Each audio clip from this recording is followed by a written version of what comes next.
Hey guys, welcome to Grandpa Jay's Woodworks. Now I do apologize if this audio seems a little bit off. I am having to do it through my camera because my microphones that I normally use died and they're charging right now.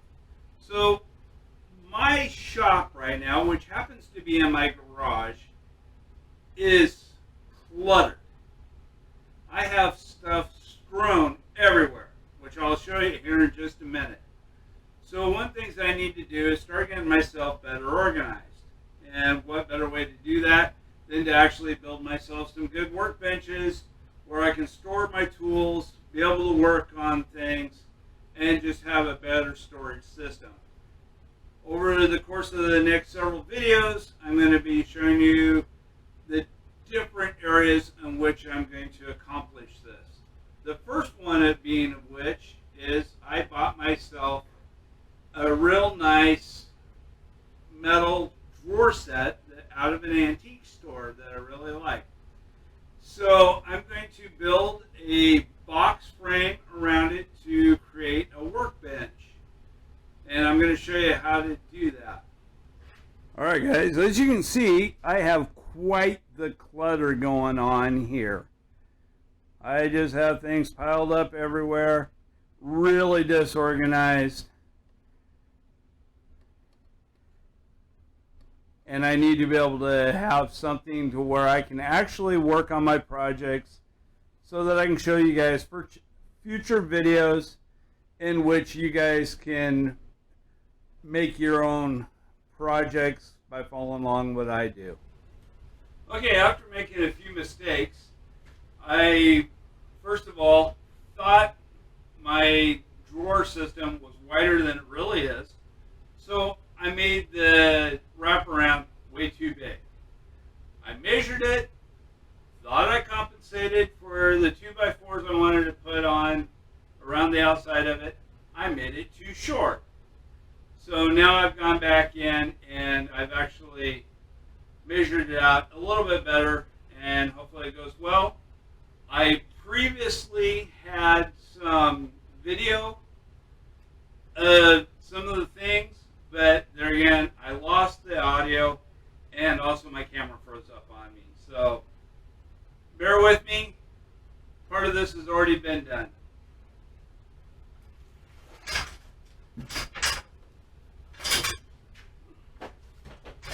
So one of the first things that you want to do when doing this is to figure out what height that you want your workbench to be.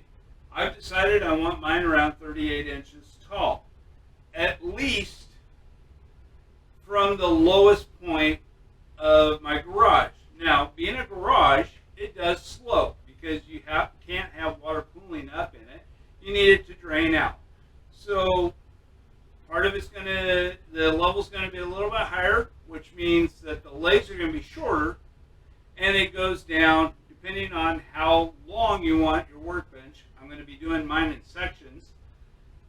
You figure out how long you're going to do. You measure it at one end, your shortest distance from the floor up to the point that you want, which for me was the 38 inches. So I actually took my tape measure and I measured it up. I put a mark on the wall. I took my level and then made a line across the back of the wall. Now, my garage happens to be already finished. Some things would have been easier if it wasn't finished, but you got to work with what you have. So I drew up this line, made sure that it was level. I measured up the 38 inches on the lowest point. Then I came over, figured out how long I wanted this first section of the bench, and I measured it from there. So that one's going to be, the legs are going to be a little bit longer on that so that your top is nice and level, okay? So here's my shorter legs here, and here's my longer legs here. Now I also figured out how wide my toolbox is going to be, or my drawer system rather, and I made these go on the outside. I put cross braces on. I figured out how deep it is. to figure out my distance from my front legs to my back legs. And then I put some back bracing on the back top and then also on the back bottom. Now, right here, I have some shorter blocks. I actually want to make these a little bit longer because in thinking about some of my design after I had already done this, I decided, hey, I actually want my box to hang out a little bit over the front because I want to put doors on the bottom. I'm going to have underneath storage where I'm going to put some of my tools, but I want to be able to have doors on them. But I want the doors to be flush with the front of my drawers. I don't want them hanging out past my drawers. I don't want it recessed in too far. I want it pretty flush. So I'm actually going to make these back blocks a little bit longer so that it overhangs. And the reason why you have the back blocks is so that your toolbox isn't, excuse me, is so that your toolbox isn't moving frontwards and backwards. It actually kind of stays locked in place. And then I'm going to put a top over everything once I get it all framed out. I did already figure this out. Now, I'm not going to give you any of the dimensions because yours might want to be different than mine. You might want for different tools. You might want it for whatever you want it for. So you got to figure out your own dimensions of what you want. So we're going to keep going on this. My cross braces, my side ones here, are actually so that the box, my drawer system, will sit on it. I'm going to put some cross pieces in there just to make this sturdier and also so that my box will sit on top of it and hold it up because it is pretty heavy. All right, stay tuned.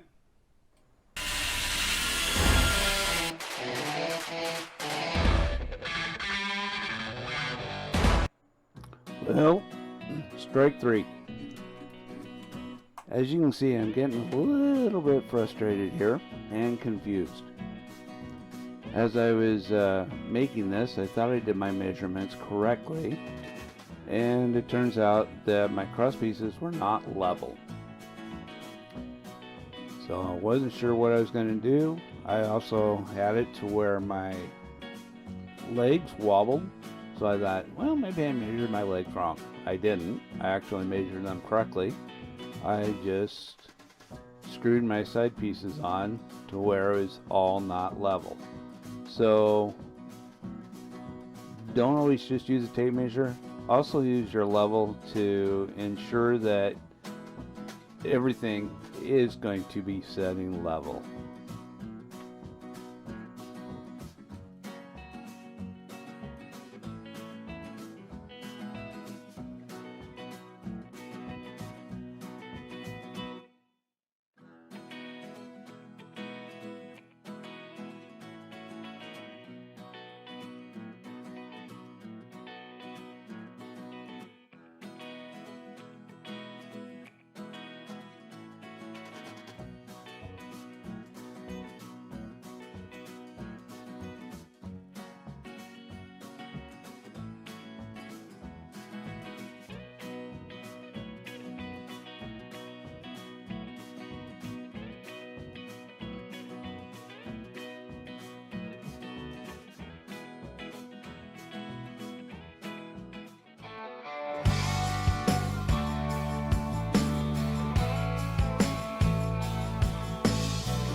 So due to the length that I actually want to make this, the pattern that I have, I actually want to have it run this direction to make it look a lot nicer. That way it runs the length of the tabletop that I'm doing, the bench top that I'm doing. I'm actually going to make this the length of what I wanted. And since my fence doesn't quite allow me to do that, I'm going to have to do it freehand. And I'm hoping to get this as straight as I possibly can. So bear with me.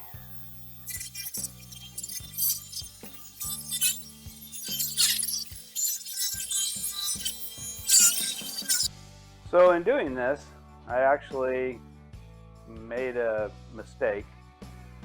When I was cutting it, I was cutting my good side down, which did leave a little bit of marking on it, but I also dropped it on my blade as it was coming to a stop and put a gouge into the good side.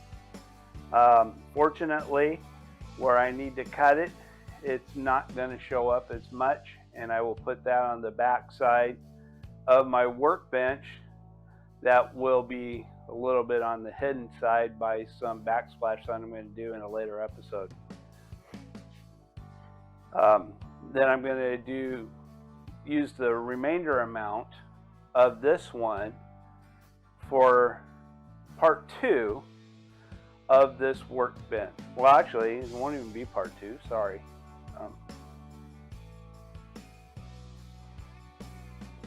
Then what I'm going to do is I'm going to use the remainder of this for some of the other shelving that I am going to put on this section of the workbench.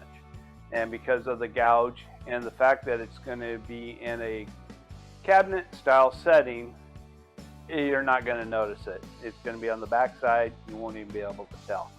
So let's get this set up. I'm going to actually try and use my fence this time so that we get a much cleaner cut. Well, as it turns out, I actually need this board shorter, so the little nick in it is going to totally disappear.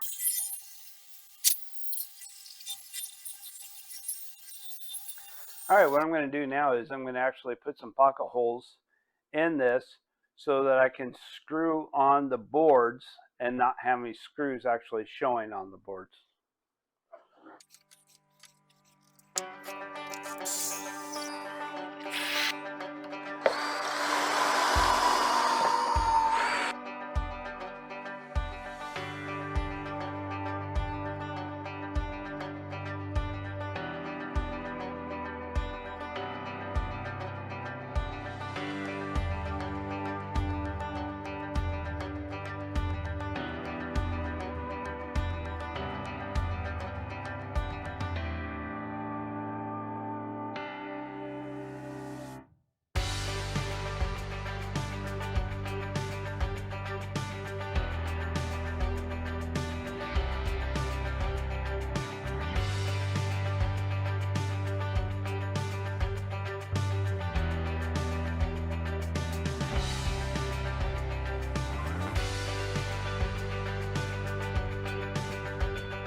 Hey there, fellow woodworkers.